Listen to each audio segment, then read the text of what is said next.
대한민국 국민 여러분께 말씀드립니다. 상황이 재미있게 돌아가고 있습니다. 그동안 업무가 산더미처럼 밀려 차일피일 미뤄지던 대한민국과 일본의 무역 분쟁이 본격적으로 수면 위로 드러나게 된 것입니다. 상식적인 판단으로 판결을 한다면 두말할 것 없이 한국의 승리가 예상됩니다만 세상사 돌아가는 게 상식대로만 되지 않기 때문에 결론은 끝까지 두고 봐야 알 수 있을 것 같습니다. 하지만 이 시점에서 일본이 들으면 기겁할 만한 소식이 들려왔다는데요. 아제베두 WTO 총장은 임기를 1년 남기고 조기 사임하는 이번 달 말 물러날 예정입니다. 유명희 산업통상자원부 통상교섭본부장을 비롯해 총 8명의 후보가 차기 총장 선거에 뛰어든 상태로 차기 총장은 11월 초 선출될 예정인데요.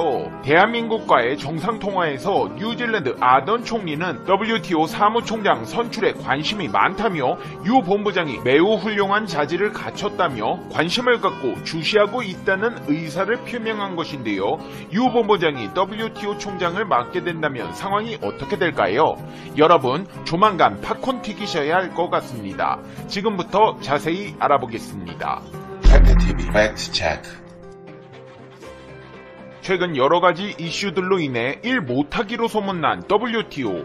월급만 받아가며 별로 하는 일 없어 보이던 세계무역기구에서 한국과 일본의 무역 분쟁을 다룰 패널 설치를 확정했습니다. 이로써 지난해 7월 일본의 일방적인 수출 규제로 시작된 두 나라의 분쟁이 본격적인 법리 공방의 단계로 접어들게 되었습니다. 대한민국 정부는 끝까지 인내심을 가지고 대화로 해결하려고 했습니다. 우리 정부가 일본 정부의 수출 규제 해결 방안을 밝히라고 요구한 최종 시한은 5월 말이었습니다. 게다가 대한민국 정부는 지난해 말 일본과의 군사정보 보호협정 종료를 미루는 아량까지 베풀며 한일 갈등을 대화로 풀어가려는 노력을 이어갔는데요. 하지만 일본은 끝내 답을 내놓지 않았습니다. 대화로 안 되면 어쩌겠습니까? 법대로 해야지. 어쩔 수 없이 한국 정부는 세계무역기구 WTO가 일본의 수출 제한 조치에 따른 분쟁을 정식 절차를 밟아 해결하기로 결정했습니다. WTO에서는 우리 정부의 요청에 따라 분쟁 해결 절차에서 공식적으로 1심 재판부 역할을 하는 패널을 설치한다는 발표를 했습니다. 사실 한국의 WTO 제소가 이번이 처음이 아닙니다. 한국 정부는 지난해 9월 11일 WTO에 제소했지만 그해 11월 22일 한일 갈등을 대화로 풀고자 지소미아 종료 통보에 효력을 유예하고 WTO 제소 절차도 중단했습니다. 이후 한국은 일본의 수출 규제 명분인 제도적 미비점을 모두 정비하고 일본의 지난달 수출 규제 해결 방안을 밝히라고 요구했습니다. 그러나 일본 측에서 구체적인 답변을 내놓지 않으며 한국 정부는 WTO 분쟁 해결 절차를 재개하기로 결정했고 WTO 사무국과 주 제네바 일본 대표부에 패널 설치 요청서를 발송했습니다.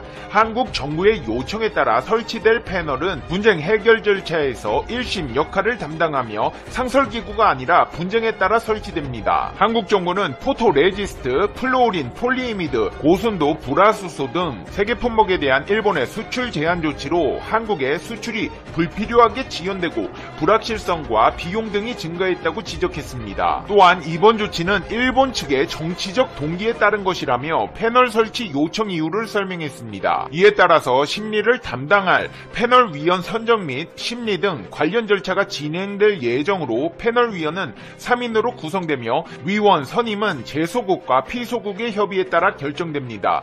패널 설치부터 판정까지는 원칙적으로 10개월에서 13개월이 소요되며 분쟁에 따라 이 기간이 단축 또는 연장될 수 있습니다. 만일 패널 결정에 불복할 경우 상소가 가능하지만 WTO에서 최종심 역할을 하는 상소기구가 지난해 12월부터 기능이 정지된 상태입니다. 이 말이 무엇이냐? 원수가 외나무 다리에서 만나 한판 승부를 벌인다는 것입니다. 우리 정부는 일본의 수출 규제가 글로벌 가치 사슬에 혼란을 초래하고 있다고 강조했습니다. 반면 일본 정부는 두 눈에 쌍심 지키고 반발하고 나섰습니다. 일본 측은 수출 통제를 강화하는 것이 국제적으로 확립된 관행에 부합한다며 패널 설치에 강한 유감을 표시한 것입니다. 했습니다. 일본 정부 관계자는 우리나라가 WTO에 패널 설치를 요청한 것을 두고 대화를 통해 현안을 해결하려고 한 그동안의 합의를 쓸모없게 할 수 있는 대응이라고 비난했습니다. 이어 한국은 무기 비확산을 위한 국제 노력의 기저를 이루는 근본적인 전제들에 도전하고 있다면서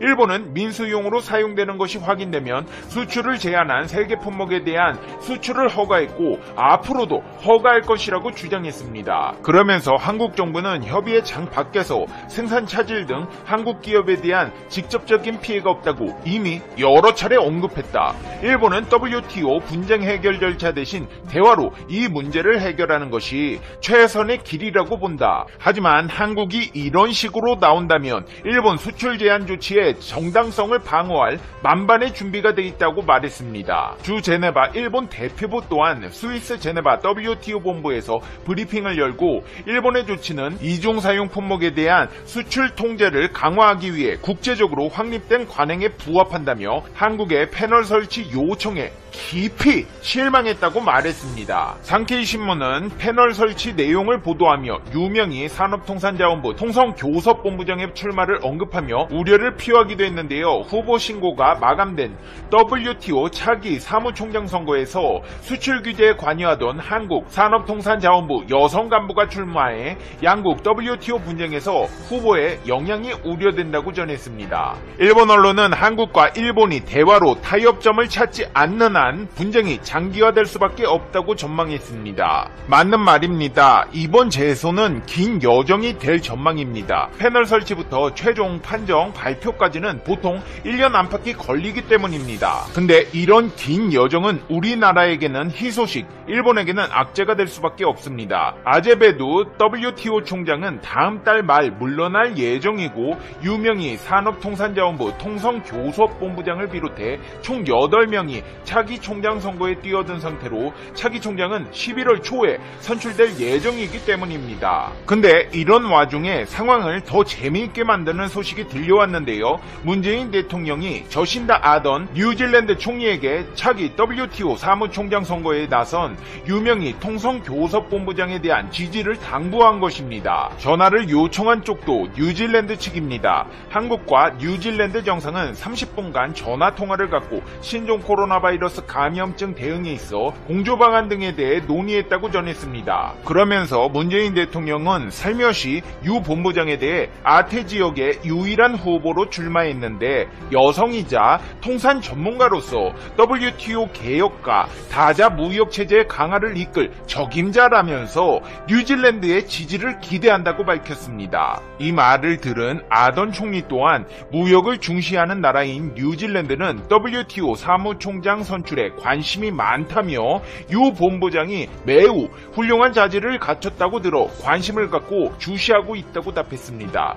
사실 아직 투표날도 많이 남았고 대놓고 한국 뽑겠다는 말은 못하겠고 국가정상간에 있어 이 정도 표현이면 지지 의사를 표명했다고 생각해도 틀린 생각은 아니지 않을까 추측되는데요. 뚜껑 열어봐야 압니다. 하지만 해볼만 합니다. 안 될 이유도 없습니다. 사실 WHO 총장 자리에는 정은경 본부장님이 가신다고 하시면 이거 할 일도 너무 많고 한국 코로나 상황 통제하기도 바쁘실 것 같아 피곤하실 것 같아서 좀 죄송스러운 마음에 고사하시는 게 어떠실까 생각이 들기도 하지만 WTO 사무총장 같은 경우는 대한민국이 세계 무역 질서에 일조할 수 있다는 생각에 기필코 쟁취했으면 하는 국제기구 수장자리인데요. 일본은 무역 말고도 바로잡아야 할 사항이 몇 가지 더 있는 손 많이 가는 국가입니다.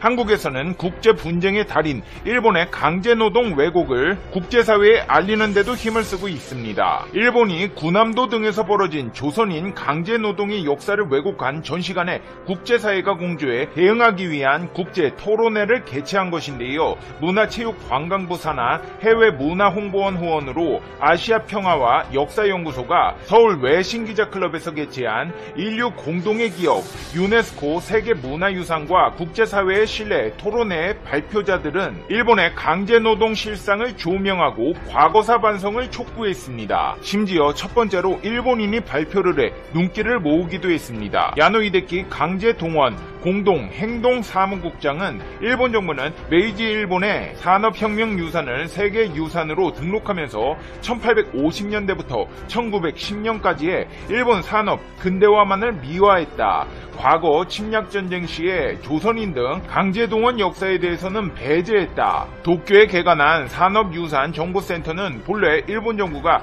유네스코의 권고에 약속한 것을 이행하기 위한 것이지만 이 센터의 가토 고쿄 센터장은 군함도에서 강제노동은 없었다. 조선인에 대한 차별은 없었다고 발언했다. 또한 군함도에 대해 강제노동을 부인하는 섬 원주민들의 증언만 채택하고 피해자들의 증언은 전혀 전시하지 않았으며 미쓰이, 미케 탄광과 미쓰비시, 중공, 나가사키 조선소, 야타 제철소 등에 대해서는 전혀 설명하지 않았다. 조선인 외에 강제 노동을 한 중국인과 연합국, 포로 등에 대해서는 완전히 무시해버렸다. 이런 전시는 2015년 7월 일본 정부가 유네스코의 한 약속에 위배된 것인 만큼 개선이 필요한 상황이라고 작정한 듯 비판을 쏟아냈습니다. 열받은 일본인은 야노 히데키 강제동원 공동행동 사무국장뿐만이 아닙니다. 마스노 야키이사 오사카대 교수도 발표자로 나서 일본이 산업유산정보센터를 개관함으로써 한국인과 중국인 등을 강제노동에 동원했던 사실을 부정하려는 조직적 활동을 시작했다. 게다가 하기시의 사립학교 쇼카 손주쿠를 연관성이 부족함에도 산업유산에 포함시킨 것이 어이없는 노릇이다. 이 학교를 둘러싼 이야기의 주제는 왕정주의와 외국인 배타주의, 영토 확장주의라며 이 학교는 급진적 왕당파 전사들과 이토 히로부미 등 메이지 시대에 영향력 있는 정치인들을 배출했다. 일본의 전략은 전쟁 당시에 강제노동 희생자와 관계 연구자 등 중요 이해 당사자들의 정보는 무시한 채 스토리라인을 해석해 강제노동을 부정하려는 것이다. 이는 명백히 국제기념물 유적협의회 헌장에 기술된 원칙에 위배되는 것이라고 밝혔습니다. 상황이 이런 가운데 아베의 고민이 깊어지고 있습니다.